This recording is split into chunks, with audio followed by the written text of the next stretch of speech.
Hello student. तो जितने भी छात्र छात्राएं क्लास 9th का एनुअल एग्जाम देने जा रहे हैं 2024 में, तो आपका जो परीक्षा होने जा रहा है वो 16 मार्च से शुरू होने जा रही है। ठीक है, और 20 मार्च तक आपका परीक्षा चलेगा। तो 16 मार्च से आपका परीक्षा शुरू हो रहा है, एनुअल एग्जाम यानी वार्षिक परीक्षा। तो आप लोग को इस क्लास में आप लोग को विज्ञान यानी साइंस का क्वेश्चन पेपर लेकर आ चुके हैं प्यारे बच्चों। तो आप लोग इस क्लास को पूरा जरूर कर जाइएगा। और आपका जो विषय कोड जो होने वाला है वो ना 112 होने वाला है। ठीक है, तो यहाँ पर देख सकते हैं आपका यहाँ पर सब्जेक्टिव क्वेश्चन फुल्ली यहाँ पर बताने वाले। तो आप लोग यहाँ पर देख सकते हैं। अब यहाँ पर सब्जेक्टिव आंसर के साथ आपको बताने वाले किस तरह का आपका क्वेश्चन पूछा जाएगा। तो आइए पहला क्वेश्चन देखिएगा। पहले आपको क्वेश्चन बताएंगे, उसके बाद क्वेश्चन आंसर के साथ बताएंगे। ठीक है, क्योंकि इसमें से बहुत सारे क्वेश्चन ऐसा होगा कि आपको याद भी होगा, बहुत सारे याद नहीं होगा, तो उसे आप लोग देख सकते हैं। ठीक है, तो चलिए पहला क्वेश्चन आप लोग देखिएगा। पहला क्वेश्चन आपसे पूछा गया कि व्युत्पन्न राशियां क्या है, इनके दो उदाहरण को आप लोग को बताना है। ठीक है,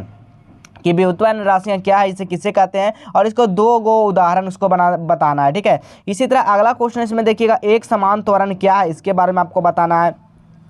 इसी तरह अगला क्वेश्चन देखिएगा। अगला क्वेश्चन क्या कहा जा रहा है, दूरी और विस्थापन में अंतर क्या होता है, कि दूरी में क्या अंतर, आपका विस्थापन में क्या अंतर, इसके बारे में आपको बताना है। अगला क्वेश्चन है कि जड़त्व और द्रव्यमान को संबंध को आपको स्पष्ट करना, कि जड़त्व और द्रव्यमान में क्या संबंध है, इसके बारे में आपको लिखना है। अगला क्वेश्चन आ जाता है कि संवेग की परिभाषा दें, इसका ऐसा मात्रा क्या होता है। अगला क्वेश्चन है आर्किमिडीज का सिद्धांत क्या है, इसके बारे में आपको जवाब देना होगा। अगला क्वेश्चन है जब आप साइकिल चलाते हैं तो कौन सी ऊर्जाएं यानी कि ऊर्जाओं के रूपांतरण होते हैं, इसके बारे में लिखना है। अगला क्वेश्चन है कि ध्वनि तरंगे के प्रवर्तन के दो व्यावहारिक उपयोग का उल्लेख करना है आपको। ठीक है, इसी तरह अब अगला क्वेश्चन यहाँ पर आइए कि आपका दीर्घ उत्तरीय प्रश्न पूछा जाएगा। ठीक है ना, लॉन्ग आंसर टाइप क्वेश्चन, जिसमें से 9-10 दिया गया, जिसमें से एक प्रश्न का आपका जवाब देना है। ठीक है, यहाँ पर देखिए मानव कान यानी कि मानव कान की कार्यविधि को लिखना, कि मानव कान का है क्या क्या विधि है, उसको किस काम में आता है, उसके बारे में लिखना है। इसी तरह अगला क्वेश्चन अगर ये आपका जवाब नहीं आता है तो आप इसे छोड़कर इसे भी लिख सकते हैं। ऊर्जा संरक्षण सिद्धांत को आपको लिखना है, जो गणितीय रूप से सत्यापित करना है। क्या करना है, गणितीय रूप से क्या करना है, इसको सत्यापित करना है, इसके बारे में लिखना है। अब यहाँ पर देखिए केमिस्ट्री से आपको क्वेश्चन पूछा जाएगा, रसायन शास्त्र से जो 11 से लेकर 18 तरह के, जिसमें से आपको 4 प्रश्न को आपको जवाब देना है। तो चलिए पहला क्वेश्चन देखिएगा, उदाहरण के साथ यानी कि उदाहरण के साथ पदार्थ को परिभाषा लिखना है। इसी तरह अगला क्वेश्चन है कि द्रवण की गुप्त जो ना ऊष्मा क्या है, इसके बारे में आपको जवाब देना है। स्याही में उपस्थित रंगों को कैसे पृथक किया जाता है, इसके बारे में आपको जवाब देना है। अगला क्वेश्चन है स्थिर अनुपात का नियम को लिखना है। इसी तरह अगला क्वेश्चन है कि अणु के किन्हीं दो विशेषताओं को आपको लिखना है। इसी तरह अगला क्वेश्चन है परमाणु के मौलिक कणों के नाम तथा उसको अपेक्षिक आवेश के द्रव्यमान को आपको क्या करना है सर, लिखना है। ठीक है, अब इसी तरह अगला क्वेश्चन देखिएगा, मिट्टी का जो ना अपरदन रोकने का उपाय क्या है, इसके बारे में आपको बताना है सर। ठीक है, अगला क्वेश्चन है जल प्रदूषण की परिभाषा लिखना, कि जल प्रदूषण जो है ना, इसका परिभाषा के जवाब में रूप में देना है। और यहाँ पर दीर्घ उत्तरीय प्रश्न है, यानी लॉन्ग आंसर टाइप क्वेश्चन। 19 से और 20 का जो है ना दीर्घ उत्तरीय प्रश्न, जो किन्हीं एक प्रश्न का ही उत्तर आपको देना होगा। ठीक है, इसमें से दीर्घ उत्तरीय, ठीक है, जो कि 4 या 5 मार्क्स का आपका पूछा जा रहा है। तो पहला क्वेश्चन आप लोग देख सकते हैं। पहला क्वेश्चन आपसे पूछा जा रहा है कि उदाहरण के साथ साथ किसी तत्व का संयोजकता के व्याख्या करना। यदि एल्युमिनियम की संयोजकता 3 है तो ऑक्सीजन की संयोजकता 2 है, तो एल्युमिनियम का ऑक्साइड का सूत्र को आपको लिखना है। इसी तरह अगला क्वेश्चन देखिएगा, समस्थानिक और संभारिक में क्या अंतर है, इसके बारे में आपको जवाब देना है। अब अगला क्वेश्चन है बायोलॉजी यानी जीव विज्ञान का बारे में आपको जवाब देना है, जो कि पहला क्वेश्चन है किस प्रकार की कोशिका को यानी कि प्रोकैरियोटिक कोशिका कहा जाता है, इसके बारे में आपको जवाब देना है। अगला क्वेश्चन है स्थूल यानी कि कोणोत्तक के किन्हीं दो कारक को आपको इसके बारे में जवाब देना होगा। अगला क्वेश्चन है सरल अस्थायी उत्तक कितने प्रकार के होते हैं, इसके बारे में आपको जवाब देना है। अगला क्वेश्चन है संघ यानी कि आर्थ्रोपोडा के 3 प्रमुख विशेषताओं को आपको उल्लेख करना है। इसी तरह अगला क्वेश्चन है एक बीजपत्री पौधों के पत्तियों में किस प्रकार का शीरा का विनाश होता है, इसके बारे में आपको जवाब देना है। जंतु जगत का सबसे बड़ा जो है ना संघ कौन सा है, इसके बारे में आपको जवाब देना है। अगला क्वेश्चन है रोग किसे कहते हैं, इसके बारे में आपको जवाब देना है। ये सब सारा क्वेश्चन है, इसका आंसर भी हम आपको बताने वाले, आप लोग अंत तक जरूर आप लोग इस क्लास में बने रहेंगे। पल्स पोलियो कार्यक्रम क्या है, इसके बारे में आपको जवाब देना। अगर अब यहाँ पर देखिए लॉन्ग टाइप आंसर है, इसमें से 2 में से किसी एक पर जवाब देना है। रक्त लसिका के कार्य का वर्णन करना है, या मधुमक्खी पालन पर एक क्या करना आपको लेख लिखना है।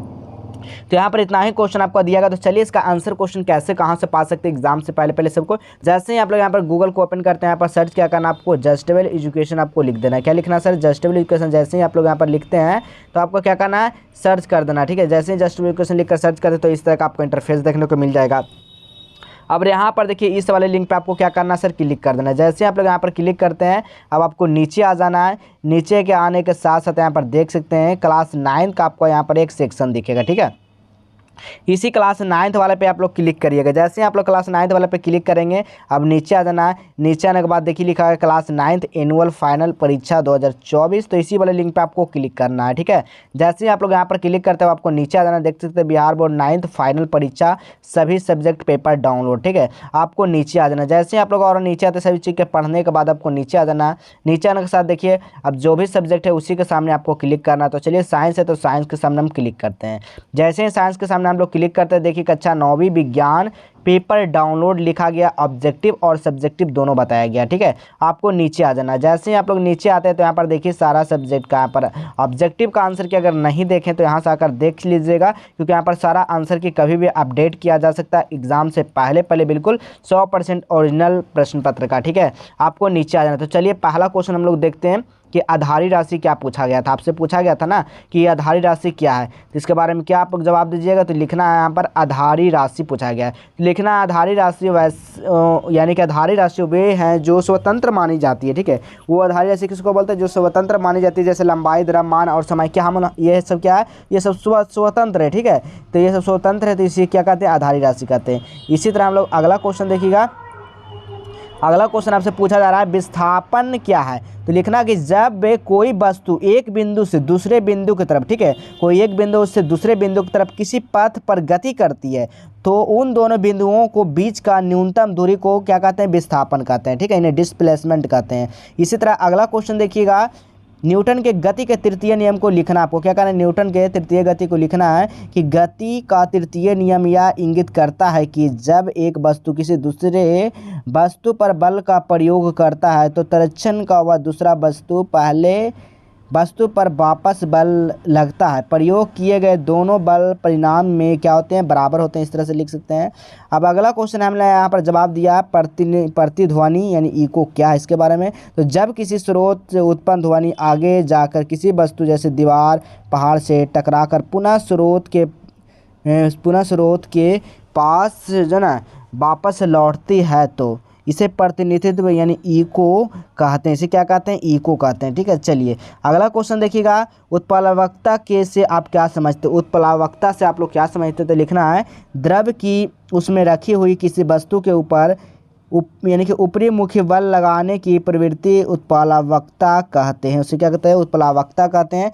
तो यहाँ पर 6 का आंसर दिया। अगला क्वेश्चन है कि द्रव्यमान और भार में क्या अंतर? तो लिखना बाबू, भार और द्रव्यमान दोनों भौतिक राशि क्या है? दोनों भौतिक राशि है। द्रव्यमान किसी वस्तु द्रव्य की मात्रा को प्रकट करता है, जबकि किसी वस्तु भार उस पर लगने वाले बल को कहते हैं। जो परिभाषा के कारण दोनों राशियों में एक मात्र जो ना एक मात्रक भी अलग अलग होते हैं, ठीक है। इस तरह से आप लोग लिख सकते हैं। अब अगला क्वेश्चन यहाँ पर हमने जवाब दिया टीकाकरण क्या है। तो लिखना है बच्चे के शरीर में रोग प्रतिरक्षण हेतु टीके लगाए जाते हैं जिसमें बच्चों का शरीर में रोग से लड़ने की शक्ति बढ़ती है। टीकाकरण ऊर्जा के कई संक्रमण बीमारी रोकथाम होती है जो समुदाय स्वास्थ्य के स्तर पर क्या होता है? सुधार होता है, ठीक है। इस तरह से आप लोग लिख लीजिएगा। यहाँ पर क्या आगे क्वेश्चन को डाउनलोड करने के लिए आप लोग यहाँ डाउनलोड बटन पर क्लिक कर सकते हैं। सब्जेक्टिव क्वेश्चन के लिए डाउनलोड बटन पर क्लिक कर सकते हैं। टेलीग्राम को ज्वाइन कर लीजिए, व्हाट्सएप चैनल को भी आपको ज्वाइन कर लेना, ठीक है। तो यहाँ पर सारा क्वेश्चन आपको मिल जाएगा प्यारे बच्चों। तो आप लोग गूगल पर जाकर सर्च क्या करना, आपको जस्टेबल एजुकेशन आपको इस तरह से सर्च कर आ जाना, ठीक है। तो चलिए हम लोग मिलेंगे इस तरह अगले नेक्स्ट क्लास में।